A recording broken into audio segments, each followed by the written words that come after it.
Greetings and salutations! Apparently the vampires are back. And we're looking at another anime film. In this case, Vampire Hunter D. Bloodlust. Lust.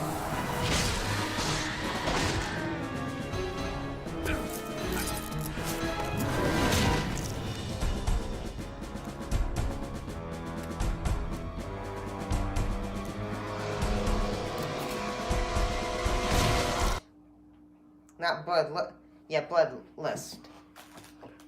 Let's put this away safely.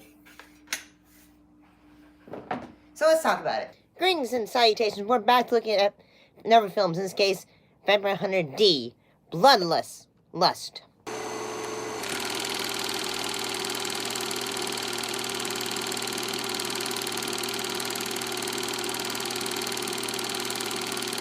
So what happened? A legendary vampire completes with a motley family of bounty hunters to return a young woman who has been seemingly abducted by a vampire to her family.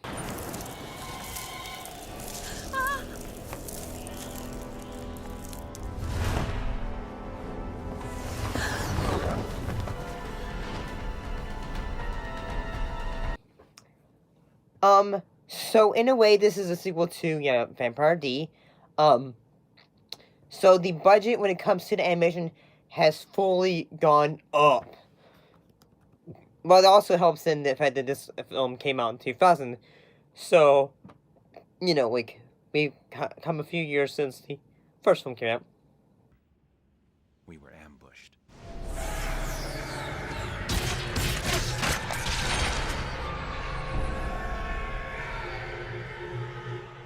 He took my sister and killed my friends. That's just a down payment. You'll get the rest when you find her.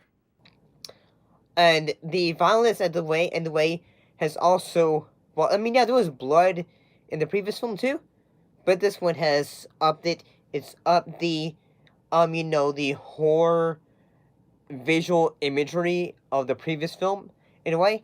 And I do like at times there is a bit of that Bram Stoker Dracula kind of vibes. Right there.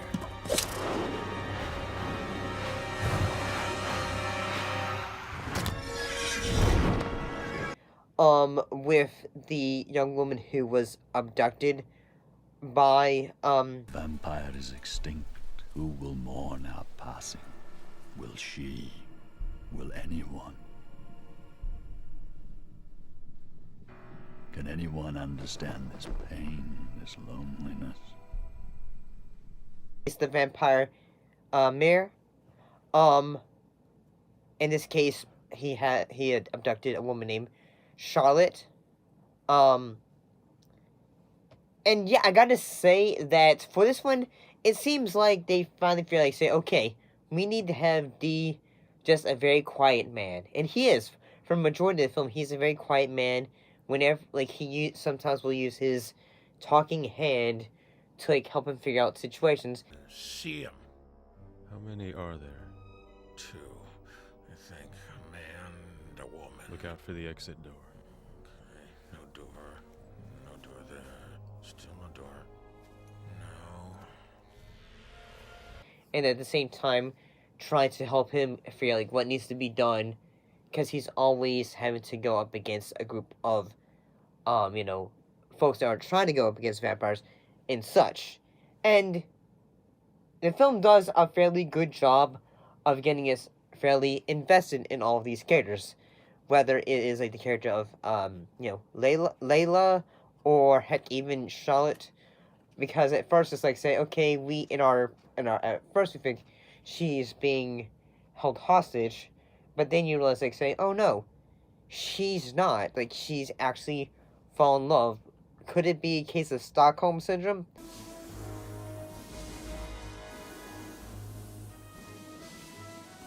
I love you.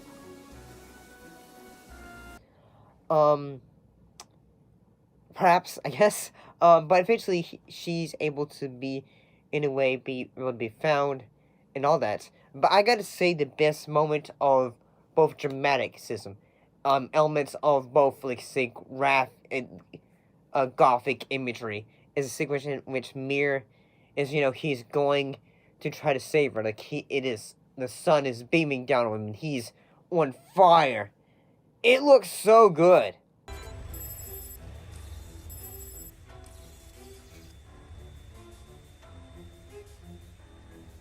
Over here, hot stuff.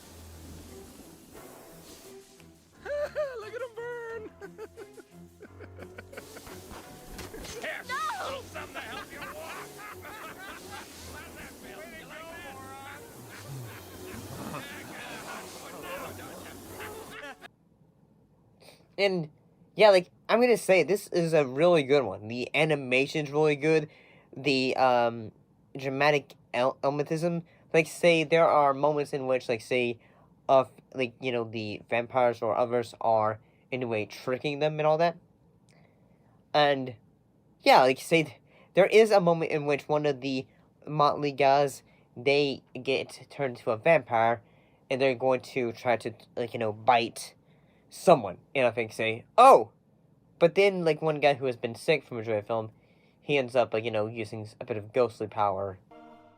Enough! Now you die! Oh! No!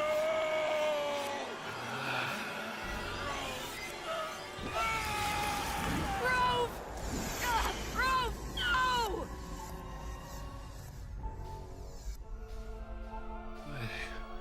To attack and, save the day.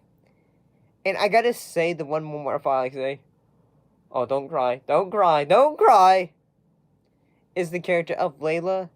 And at first, like, a majority of the film, she was like, say, like, I don't really know if I'm going to be remembered or more people are going to come to her funeral or something like that. But everyone does. She has a big old family.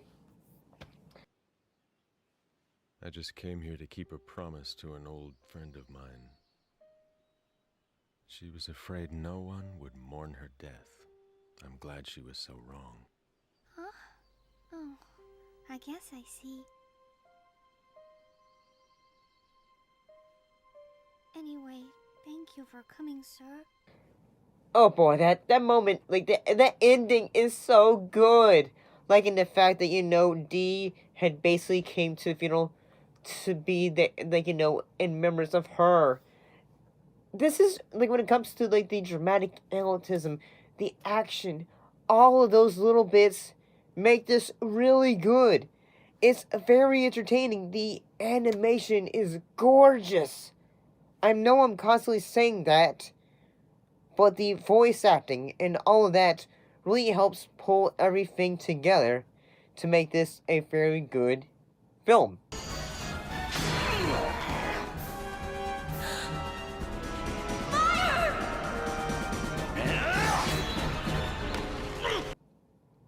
But that's just how I think.